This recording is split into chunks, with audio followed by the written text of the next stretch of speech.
Assalamualaikum warahmatullahi wabarakatuh. Saya Mutmainnah Hasan dari kelas E akan menjelaskan tentang ejaan bahasa Indonesia. Yang pertama, pengertian ejaan. Yang dimaksud dengan ejaan adalah sebuah ilmu yang mempelajari tentang tata cara bagaimana melambangkan ucapan yang dikeluarkan atau dilisankan oleh seseorang. Kemudian ditulis dengan perantara gambar-gambar atau lambang-lambang bunyi, seperti menggunakan huruf maupun tanda baca. Menurut Arifin, yang dimaksud dengan ejaan adalah penulisan huruf, penulisan kata, dan pemakaian tanda baca. Sedangkan menurut Suryaman dalam bukunya Rahayu 1997 pada halaman 15, yang dimaksud dengan ejaan adalah keseluruhan peraturan-peraturan dalam melambangkan bunyi, ujaran, menempatkan tanda-tanda baca, memotong suku kata, dan menghubungkan kata-kata. Pengertian ejaan sendiri dapat ditinjau dari dua segi. Pengertian ejaan dapat ditinjau dari dua segi, yaitu segi khusus dan segi umum. Secara khusus, ejaan dapat diartikan sebagai penyimbolan bunyi-bunyi bahasa dengan huruf, baik berupa huruf yang telah disusun menjadi kata, kelompok kata, maupun kalimat. Sedangkan secara umum, ejaan adalah keseluruhan ketentuan yang mengatur pelambangan bunyi bahasa, termasuk pemisah dan penggabungnya, yang dilengkapi pula dengan penggunaan tanda baca. Dalam suatu bacaan, sistem ejaan biasanya mempunyai 3 aspek, yaitu yang pertama, aspek fonologis. Aspek fonologis merupakan aspek yang menyangkut dengan huruf dan penyusun abjad. Yang kedua, aspek morfologis. Aspek morfologis merupakan aspek yang menyangkut pelambangan satuan-satuan morfemis. Dan yang terakhir, aspek sintaktis. Aspek sintaktis merupakan aspek yang menyangkut pelambangan ujaran dengan tanda baca. Dengan demikian, ketentuan-ketentuan yang mengatur tentang pelambangan fonem dengan huruf, penyesuaian huruf-huruf asing dengan huruf yang ada dalam bahasa Indonesia, serta pelafalan, pengakroniman, dan penyusunan abjad termasuk dalam aspek fonologis. Adapun fungsi-fungsi dari ejaan, yaitu untuk menunjang pembakuan tata bahasa Indonesia, baik kaitannya dengan kosakata maupun dengan peristilahan. Menurut Siti Mutmainnah dalam buku Bahasa Indonesia untuk Perguruan Tinggi tahun 2019, ejaan harus ditetapkan dalam penulisan bahasa.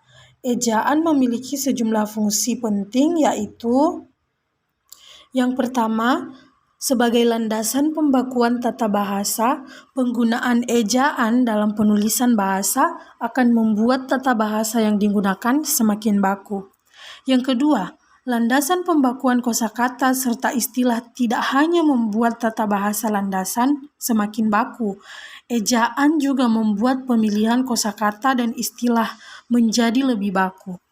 Yang ketiga, penyaringan masuknya unsur bahasa lain ke bahasa Indonesia. Yang keempat, ejaan juga memiliki fungsi penting sebagai penyaring bahasa lain ke bahasa Indonesia, sehingga dalam penulisannya tidak akan menghilangkan makna aslinya. Dan yang kelima, membantu pemahaman pembaca dalam mencerna informasi. Penggunaan ejaan akan membuat penulisan bahasa lebih teratur. Hal ini membuat pembaca semakin mudah untuk memahami informasi yang disampaikan secara tertulis.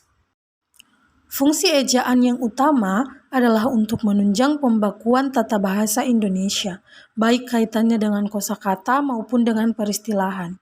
Ejaan sangat penting dan perlu untuk diprioritaskan. Adapun fungsi ejaan secara khusus adalah sebagai landasan pembakuan tata bahasa, sebagai landasan pembakuan kosakata dan peristilahan, dan sebagai alat penyaring dari masuknya unsur-unsur bahasa lain, baik secara kosakata maupun istilah ke dalam bahasa Indonesia.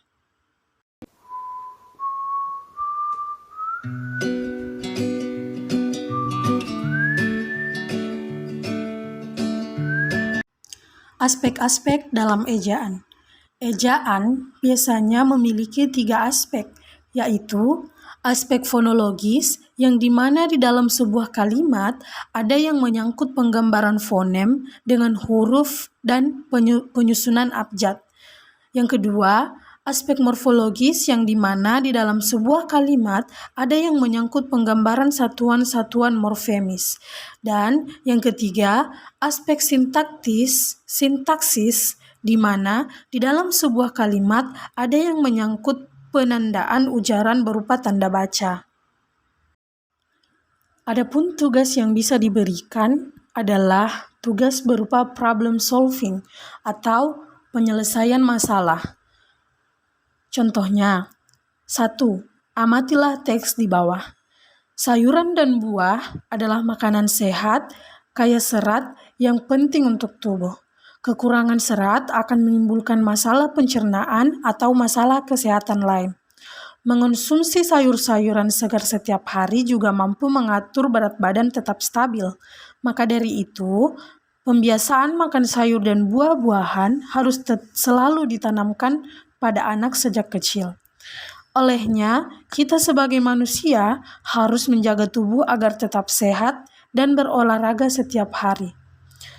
Contoh soal yang lain adalah identifikasikan setiap masalah ejaan dari teks di atas dan perbaikilah teks di atas agar benar. Yang kedua, saya belum pernah membaca buku pola hidup sehat dalam keluarga, terbitan Sunda Kelapa Pustaka. Yang ketiga,